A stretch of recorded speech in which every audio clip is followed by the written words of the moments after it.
மணத்தக்காளி சாம்பார் எப்படி செய்கிறதுன்னு பார்ப்போம். அதுக்கு ஒரு கப் பருப்பு வேக வச்சுருக்கேன். பாத்திரத்தில் இல்லைன்னா ஒரு வானலியில் ஒரு 3 ஸ்பூன் எண்ணெய் ஊற்றிப்போம். கடுகு 1 டீஸ்பூன்,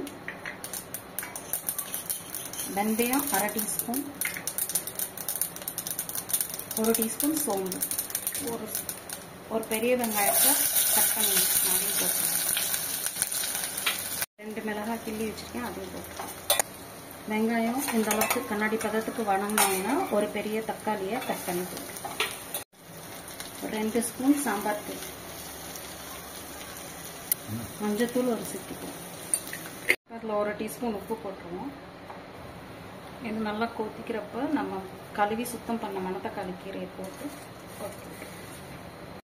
குழம்பு இந்த கீரையெல்லாம் வெந்து கொதிச்சு வந்தோன்னா ஒரு நெல்லிக்காய் சைஸ் புளியை கரைச்சி இதில் ஊற்றிடுவோம்.